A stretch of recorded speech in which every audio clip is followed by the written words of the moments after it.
We were making matchbooks, and we were making rolling papers, and we were making T-shirts, and we were stickering up the entire city. I mean, the entire city. I got the match. Blue Island, down to Evanston, down to Waukegan, we was there. You know what I mean? So we was really on some next level shit in terms of independent music, and especially for Chicago. And you had the hustle. So now I got this good buzz going. At the same time, we decided we're gonna film the video. I direct the video, I get some dudes, one of the dudes ended up, jumping ship. He felt that some of the scenes were insulting, or I don't know what, you know what I mean? So we got like people involved, and we had to kind of weed out the, insulting. Right, we had to weed out the weakest links, and we get the video done, and I'm like up all night, days on end, trying to edit this video with some honky boy in by St. Gregory High School. He's got like a little film editing studio, like this is 1995. That's crazy, nobody man. has it, in his crib, and he's all nervous because me and Sleepy, I think we seem ghetto to him, and he's letting us in his house. Really? He's got like $1.2 million worth of all types of crazy film editing shit in his crib, and now he's part of history. So we're editing the On Ill video, we're making the video, we got this really good buzz in the street, we got What You Be About popping off, Seawalls getting off the ground out south, South Chicago, and things are going good for Ill State. Toxic, and them, they got the chamber thing. The chambers moving going riot. on. Right, they got distribution through Ichiban, which now defunct, I mean, to my knowledge. Yeah. But Pen and Pixel. yeah, they did MC Breed, in No Future in Your Fun. They had some, for the time, it was legit. It was legit. D. So we get the video on the box. Huge. Music television you Huge. control. And you controlled it. Believe it, dog. I was in the crib. I was in the crib. Chase and Ridge across from St. Scholastica, blowing up my phone bill. Okay?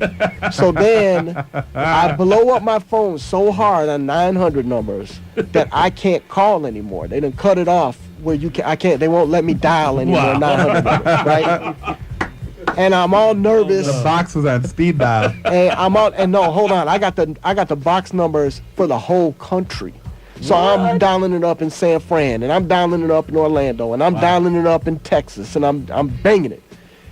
And then I can't dial it up anymore, and I'm tripping, and I'm like, oh my God, I can't get the video on anymore. Frank, we need to go to your crib. How do you not be able to dial a 900 listen, number? then, because that shit was like $2.95 a call. They were like, and the phone company was like, wait a minute. They're making a lot Y'all of money, can't pay though. for How they this. gonna cut you off? So then, I can't dial it anymore, but the video's steady coming on still.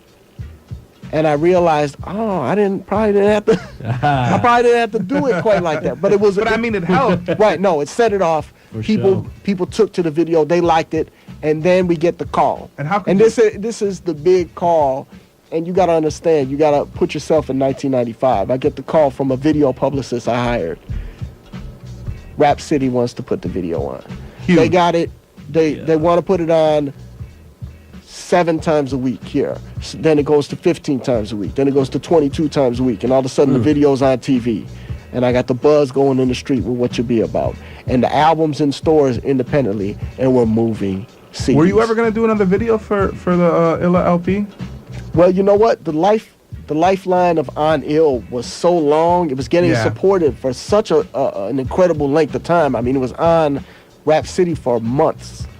To where I didn't want to intervene. I didn't want to try to give them something else. I wanted them to play it till it was dead. And what I was going to say earlier is What You Be About was so big as well. Like you said, how you hit it. I went on YouTube, and there's What You Be About videos on there. Yeah, that the fans make. The fans made. And I mean, that means a lot sick. to me, dog, that, that anybody would even bother to take the time. If they're so inspired, I feel so strongly about my music. That song was huge for Chicago. On It was huge. I remember turning on the video, and that was one of the first times. It wasn't like you saw some major label cat driving around downtown. You saw uptown. You saw the north side. You saw the south side. Yes, sir. You saw people you knew, and you saw breakers Yeah, we were trying to incorporate it all. You know what I mean? You saw you in the crib in a Chicago crib, not Yes, sir. some mansion. Yes, sir. In With the bust downs. Yes. The real live North Pole bust downs. chilling there, and you traded your man for a bag of ism, That's right.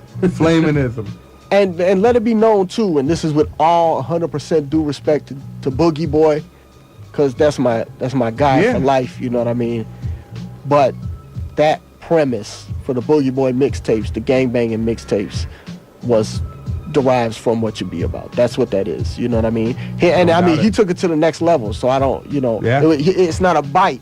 It's a graduation. That man took that shit and made a whole damn hour and a half of motherfuckers disrespecting each other and all types of shit that Insane. Right. He took it to the next level. So I I bought those tapes. Right. He's got the green light. It's full respect on that. But that's where that came from. Make no mistake about it. It wasn't Gangsta Boogie came out, then I did What You Be About.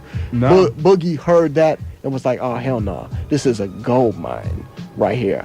All I had to do is put these dudes and let them just diss the shit out of each other, and they was more than happy to do it. Yes, sir. And then they shut his ass down too.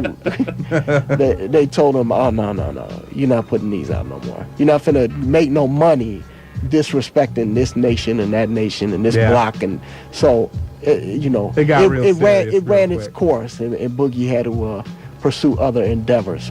But that's where that came from. You know what I mean? Boogie Boy mixtapes with the gangbang, and that came from What You Be About. People know that it's not like it's a real world we live in, and when you're talking about like a lot of these kids, especially with the underground and with the street stuff, it's not a game. No, sir. And It's not like a lot of these people come out and they rap and they live their little rap life, but It's like what J Live told these me. people are living this life. Well, no, it's street rap, and I don't really know if Like you said, you guys were a gang who rapped.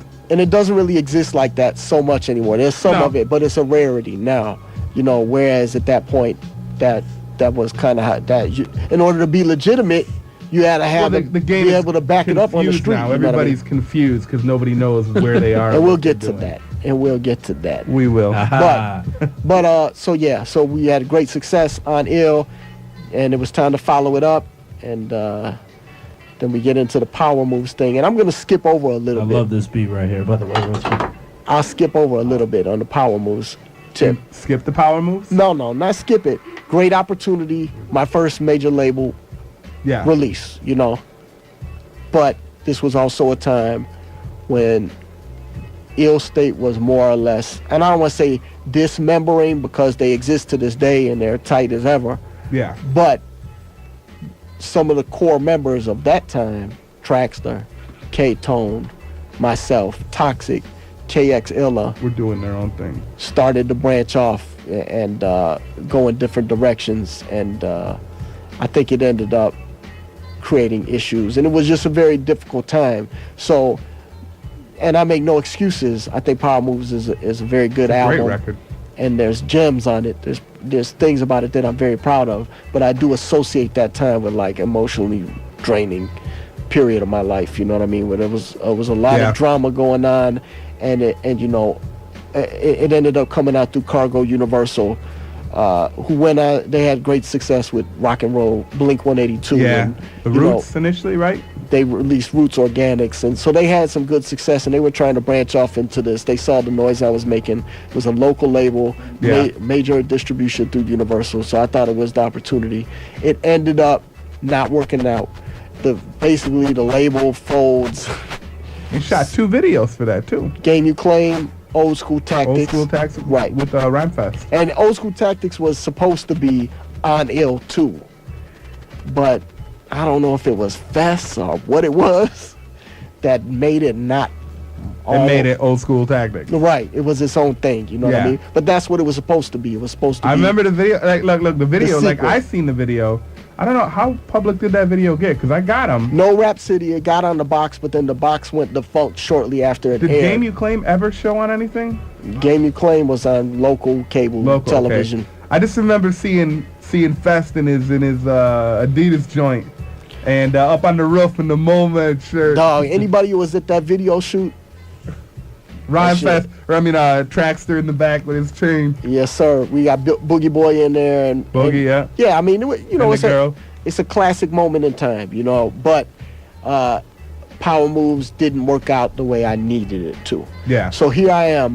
Power Moves is a bust essentially, even though, and we'll talk about how funny the music business is. I made more money off Power Moves than I made off of any album I did, Wow. but I didn't sell it.